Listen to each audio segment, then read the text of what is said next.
इस्लाम के बुनियादी विचारों और मुसलमान उलेमा धर्म के सामूहिक सहमत के अनुसार अल्लाह एक है। अल्लाह एक जाति एकमात्र है जो शरीर से पाक अर्थात निराकार है। इसके सिवा कोई पूज्य नहीं, उसके लिए कोई छवि, रूप या फोटो या समानता या उदाहरण नहीं, उसके लिए कोई नजीर, वैकल्पिक या हमपर्दा नहीं, उसकी कोई औलाद, बेटा या बेटी नहीं, उसके कोई माता पिता, इसे बनाने वाला वाली माँ या पिता नहीं, उसके लिए कोई सहबह, पार्टनर या पत्नी नहीं, और उसका कोई साझी, संगी या साथी या साथ नहीं। वो ही जीवन देता है और वो ही मृत्यु देता है। सात आसमान, जमीन, समुद्र, सितारे, चांद, सूरज, इंसान, जीन, फरिश्तों और हर एक चीज को पैदा करने वाला अल्लाह ही है। अल्लाह बहुत ही मेहरबान है और रहम करने वाला है। शब्द अल्लाह अरबी शब्द है। अरबी के अलावा अरहमिक, इब्रानी और अन्य सेमेटिक भाषाओं में भी यह शब्द अल्लाह देखा जा सकता है। कुरान के अवतरण के पहले से ही यह शब्द प्रयोग में रहा है।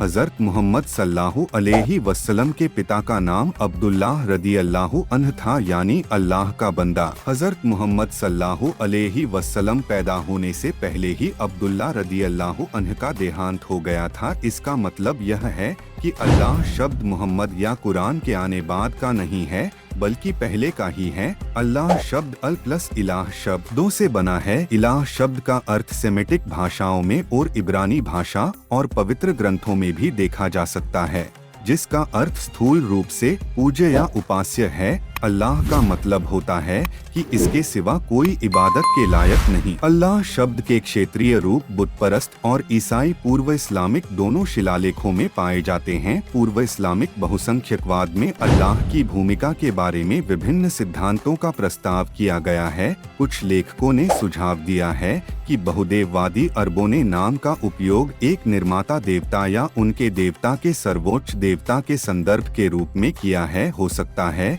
कि यह शब्द मेक्कन धर्म में अस्पष्ट हो, एक परिकल्पना के अनुसार जो जूलियस वेलहौसेन पर वापस जाता है।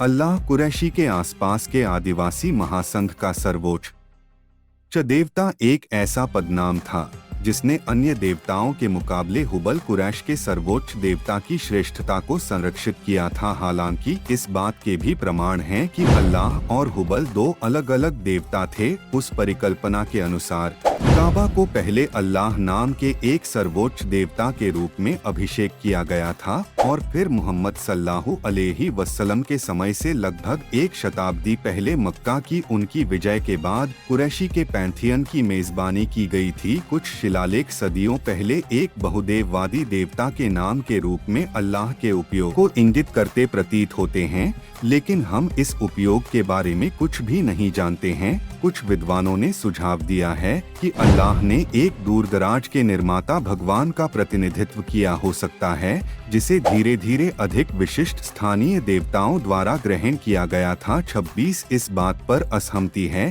कि क्या अल्लाह ने मक्का के धार्मिक पंथ में प्रमुख भूमिका निभाई है। अल्लाह का कोई प्रतिष्ठित प्रतिनिधित्व मौजूद नहीं है।